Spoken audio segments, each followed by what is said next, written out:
Mga kababayan ko, nakakapanglumo po yung nangyayari mga koys.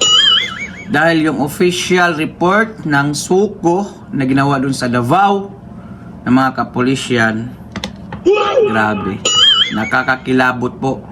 Dahil ang kanilang official report ay si Ian Minyusa nahampas ng matigas na bagay, kaya biak yung ulo at yung mukha.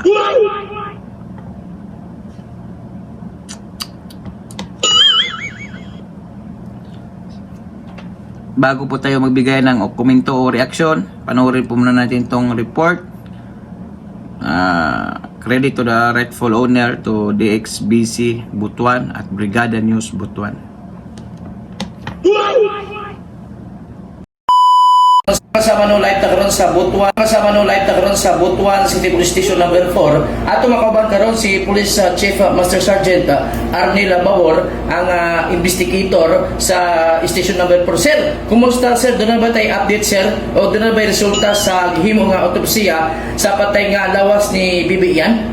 Ana tay resulta sa autopsy karon lang adlaw atong gikuha o atong gibasa. Ang hinungdan sa kamatayon is blood traumatic head injury.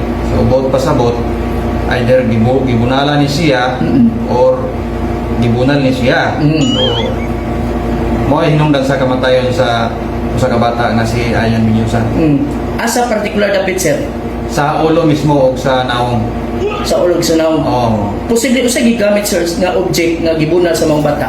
Siguro kung gahi nga object mo gigamit siguro gibunalan siguro yung tag-istorya kung sa gibunalon o basin hard object yun kay force man gid ang kuan ang hinungdan.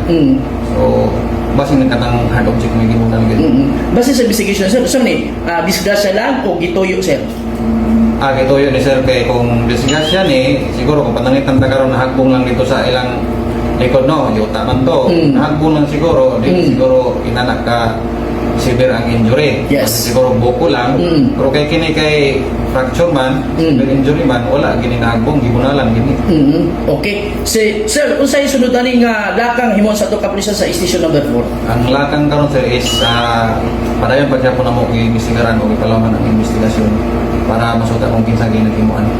Okay. Salamat sir og may hapon dia kanimo.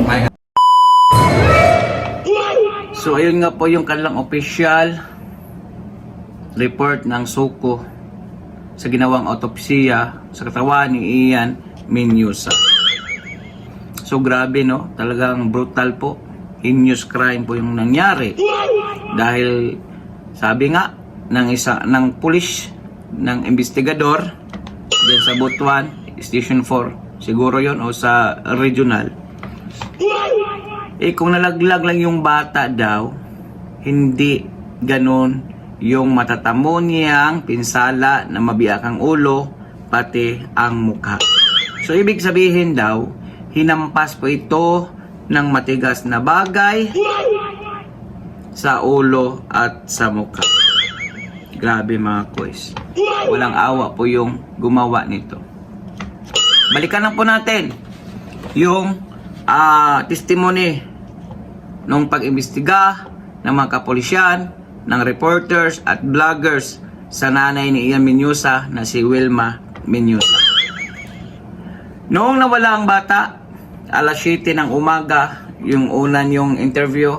Pagkatapos ng interview, nagiging alas 9 to alas 10 ng umaga. Hindi natin alam kung ano yung totoo. Habang daw nagsasampay di umano si nanay, tapos sa kabilang interview, nagwawali si nanay. Andyan lang yung bata na si Ian sa kanyang likuran, naglalaro sa bata, at pumasok sa bahay, kinuha ang cellphone para manood ng Cocomelon na palabas pang bata. Sa mga oras na yon, andyan yung nanay at si Ian at yung aso. Kitang-kita kasi yung bahay nila, kung nakikita nyo sa mga video, hindi naman po masyadong malaki. At kitang-kita kung saan pupunta yung bata. Saan pupunta yung bata? Ipagpalagay lang po natin, ha? Na yung bata may kumuha. Ha? Ipagpalagay lang po natin na yung bata may kumuha. Hindi mo ba mapapansin? Ha? In my own opinion lang po ito, ha? In my own opinion. Ha? Theory lang po ito. Hindi mo ba mapapansin na yung bata mo may kumuha? Magkasama kayo. Kasama yung aso.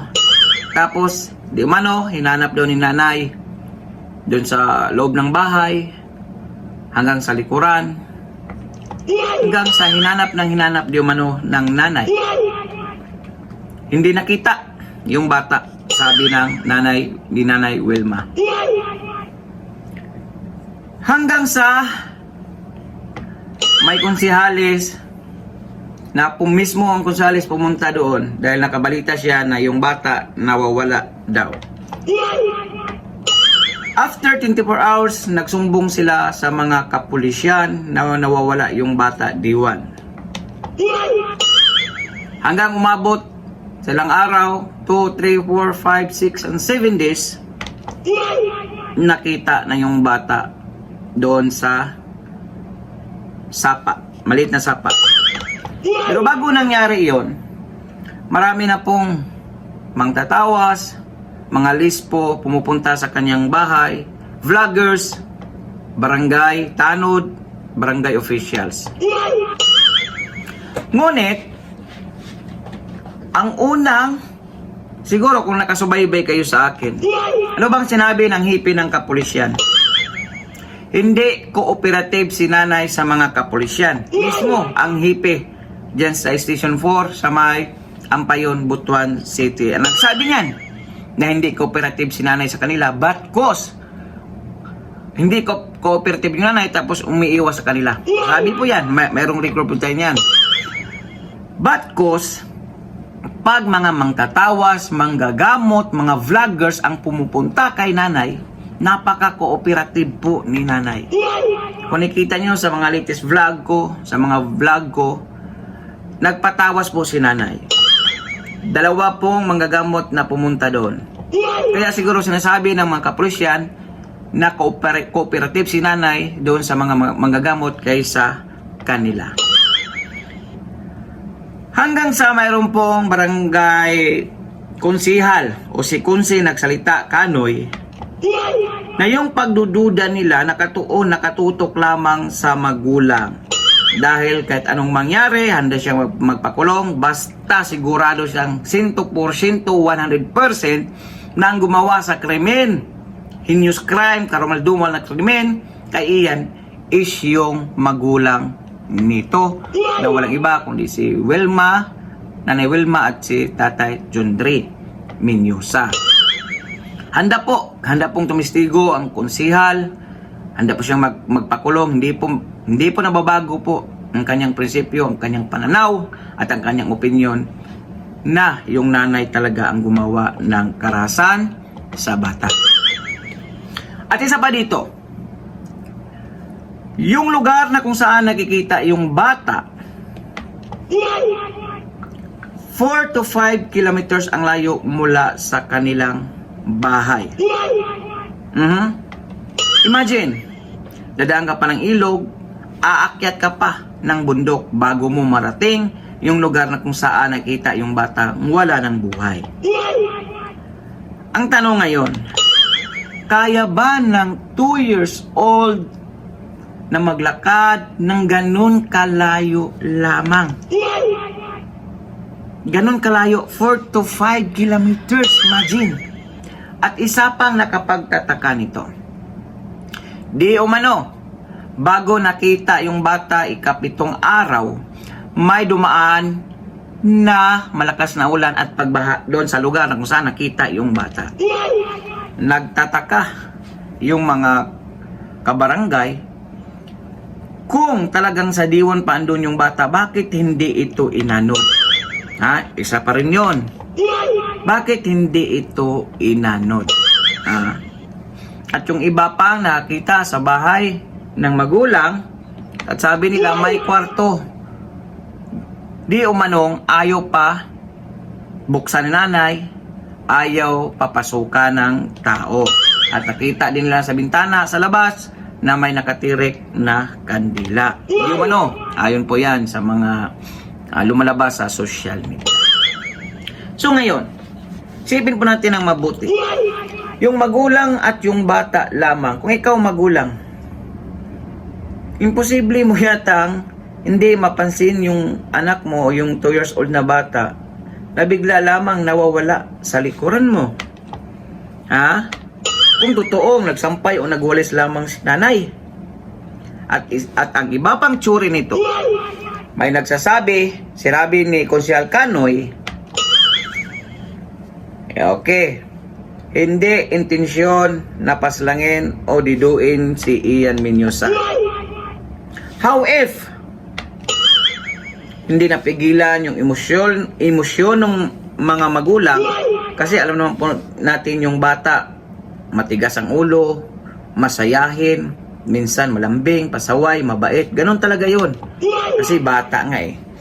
Paano kung nakagawa daw yung bata ng kinagagalit ng nanay? Ha? Yan. Para makunik po natin sa resulta ng suko. Theory na po natin to opinion. Ikaw magulang, di ba naranasan mo rin yon na minsan nagagalit ka sa anak mo dahil sumusobra ng pasaway. Pero tayong mga magulang, siyempre, maiwasan natin yung sobrang galit. Pero paano na pag nadisgrasya nga? Yung hindi mo intensyon o sadyaing talaga na mapatay yung bata. Ha? Nabato mo, nahampas mo, anong mangyayari kung ang ulo matamaan? Biak, collapse yung bata. Ha? Ganun naman talaga, di ba? Ang mangyayari pag hindi mo napigilan yung emosyon mo, yung galit mo. So, kung pagdudugtungin natin, mukhang madidiin po yung nanay, yung magulang nito. Ha? Madidiin po sila. Bakit? Mostly po yung mga nakapalibot, taga-barangay, kapitbahay, nagsasabi, tumuturo sa nanay. Pero, yan nga pa yung lagi nating sinasabi, hanggat wala pang lumalabas na kaso o resulta mula sa korte, hindi pa nating matatawag yung suspect ang mga magulang. Iba ka nga. However, kung mayroon talagang taong may galit sa kanila, tapos kumukuha lang ng benta, kumukuha lang ng paraan o timing na kung busy yung magulang, kukunin yung bata. Tapos dadalhin doon sa masukal na lugar. Posible din yung mangyayari. Pero ang tanong, ano bang kasalanan ng bata? Para ganunin, hampasin ng matigas na bagay, kaya magkabikbiyak yung mukha at ang ulo. O diba? Maisip mo talaga na kung baga matimbang-timbang mo, mabalansi mo na kung sinong dapat paghihinalaan. So ngayon, lumabas na po yung resulta ng official report ng suko. Talagang may foul play po ang nangyayari. Kung balikan natin yung investigation kanina sa kapulisyan, na kung malaglag lang ang bata sa kanilang bahay, hindi magtatamo ng malaking biak sa ulo at basag sa mukha. But cause nahampas o hinampas ito ng matigas na bagay, kaya yung bata bumalik sa Panginoon. Pakipumunta po, pakikomento po ng iyong mga opinion o reaksyon sa comment section ng ating video. Pipray po natin na makamit po talaga yung istisya ni Ian Menyosa, na kawawang bata musmus na nakaranas ng ganong kalupitang dapat talaga mabita yung gumawa nito. Please follow, like, and share and subscribe sa ating YouTube channel na Dudoy T at sa ating Facebook page official na Dudoy T 2.0 YT. God bless all, peace. Bye-bye. Ingat po kayo lahat. Komento po ng inyong mga opinion or reaction sa comment section ng ating video. Our hearts beat to the city streets. We began to feel the fire. We rise like